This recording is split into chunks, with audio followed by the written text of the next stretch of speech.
Hello, I'm Soycat, and today I have some pretty huge news to share with you from South America because Brazil and Argentina have officially started preparations for a common currency. This is a big deal because it's not just Brazil and Argentina, but they're going to invite other Latin American nations to start a plan and create the world's second largest currency union. That's right, South America is getting its own version of the euro. It'll be the second biggest common currency in the world, and so we can call it the South Amero, which is actually a lame name. The name they're using, I think, is much better. Brazil suggests calling it the Sur, which is Spanish for South, and I like that a lot. Brazil and Argentina joining together to make a brand new currency, which they can then invite the rest of South America to. This is a really, really intriguing idea, and you might wonder what is the reason for this. I mean, common currencies are a very popular idea in lots of places, but why now? And the simple explanation is that, well, right now, as fun as it is, Brazil and Argentina are having some issues with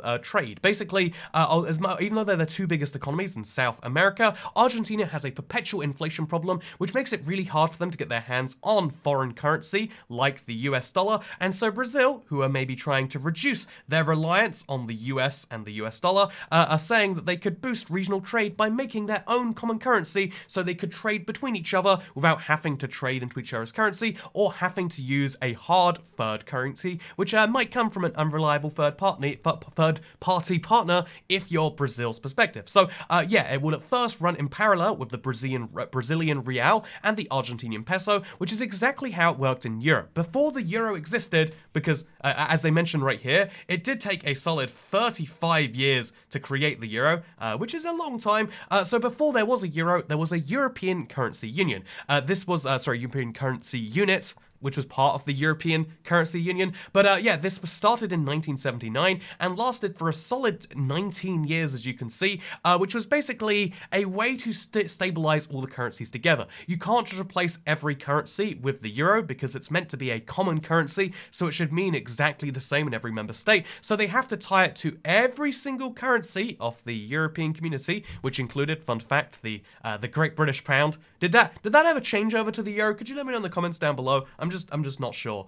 Maybe give me like a 6-paragraph response about what you think there. But yeah, basically, as you can see, every currency was pegged to the European Currency Union, which was a entirely fictional currency. But the idea was that a Danish, a Danish crown could be pegged to a Deutschmark because they would both be pegged to a third currency, which even though it didn't exist, meant that every currency was effectively pegged together. They had to change the pegs a few times, as you could see. The Deutschmark was continuously, is that appreciating in value? No, that'd be depreciating in value. And you can see that because of all of the different currencies changing, which later included the Spanish currency, the Greek, what is the Greek drachma? I always forget that's what it used to be called, and the Portuguese escudo. Well, you know what? That's a fun word I just learned today. But yeah, basically they have to replace all these currencies with the European currency unit, so they could later be replaced by the euro. And so euros existed before they existed. This is what they have to do with the South American currency. They have to make a currency alongside their existing ones,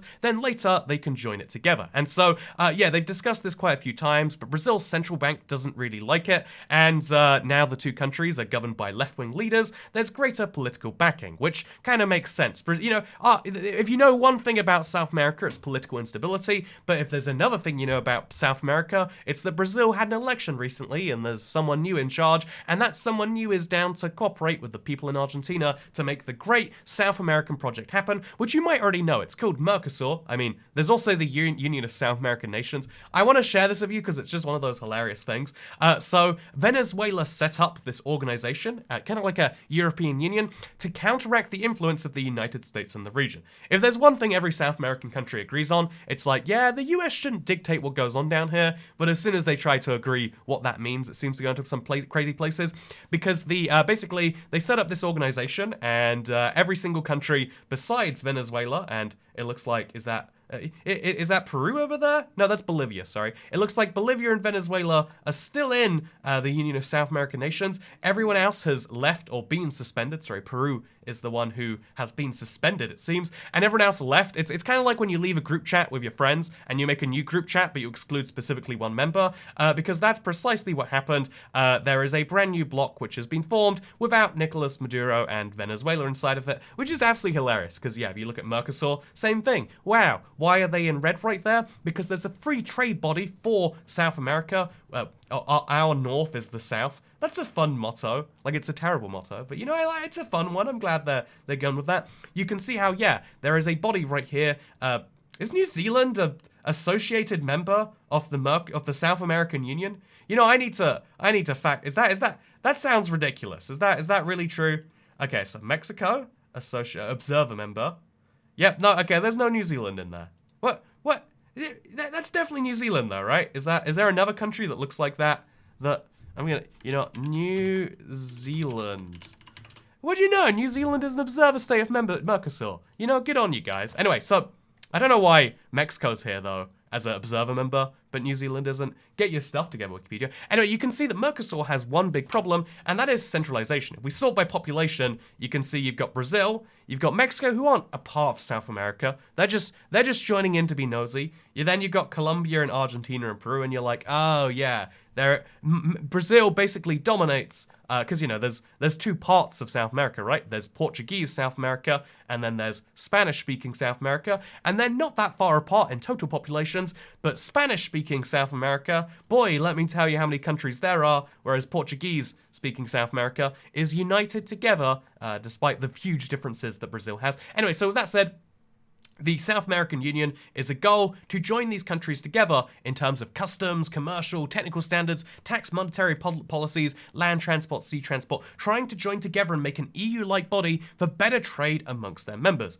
And so the reason that there's a certain red member is because, what do you know, having the issue of what's the deal with Venezuela these days? Should we go find out? I'm sure they're not doing anything questionable, right? I mean, I hear they've got a full functioning capitalist free market economy, right? I think it's going very well.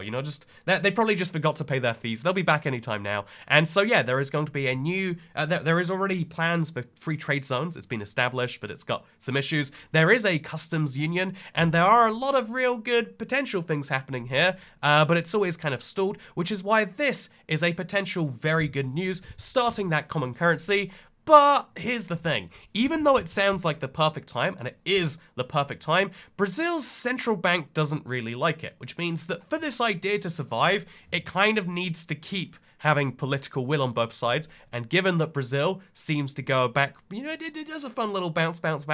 All it takes is the next president saying, why do we need this? And then maybe it doesn't work so well. Maybe you could say that with Argentina having annual inflation approaching 100%, seriously, inflation's so bad, you might say in the West of your 10% inflation. They have 100% inflation. Their prices have almost doubled since last year. Think about that. Think about that happening for so many years in a row. I don't know if I can truly even understand it. It's one of those, also, Argentina has largely been cut off from the international tech markets since 2020 and owes more than $40 billion to the IMF. There are some financial issues they have to overcome. South America is not known as the great part of the world where it's a great part of the world. It's beautiful, it's got lots of things, but it's filled with political problems, and those political problems haven't gone away just with a grand idea. And so here's the question, what's actually going to happen here? And the answer is, well, you better hope they can do it soon, but will they is a more political question, which is why this is starting the preparations for a common currency. It's not that they've launched it.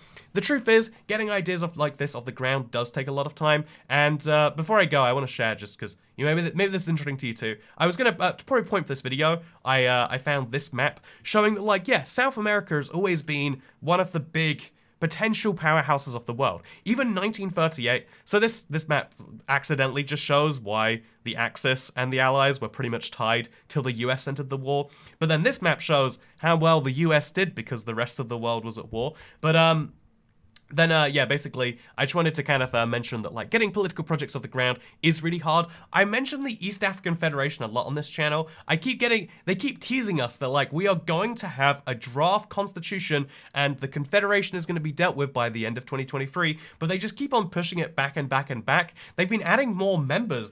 I thought it was a mistake when my editor sent the video, my short that involved Dr. Congo. I was like, they didn't join the East African Federation, but they did. Fun fact, they, instead of creating the country which they've been planning for decades, they're like, what if we just add a new country at the last minute?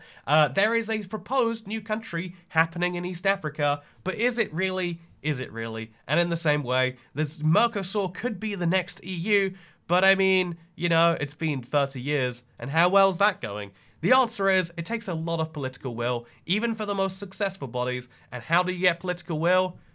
I don't know, man. And so I hope you all enjoyed this video, because I'm very sick and I'm going to stop talking now. I hope you didn't mind me messing up too many words in this video. If you did, don't forget to dislike it, because, yeah, just like politicians, I can say anything I want. But what difference does that make? How much did you really learn from this video? There's gonna be a currency in South America, probably. Maybe they'll invite lots of people, or maybe it doesn't get off the ground. Maybe you didn't need to read about this news story, because even the financial, the economy minister of Brazil played down the common currency. You know, why would he do that? It was a day ago. Just to clarify, this story is from the 22nd, so that was yesterday in Buenos Aires. And then today, already Brazil is like, whoa, whoa, whoa. I know we want to do that, but let's calm down with how we're doing this. Like, let's not move too fast on getting things done. And it's just a reminder, just like how I don't like getting things done, I'm going to procrastinate ending this video and instead say thank you for watching.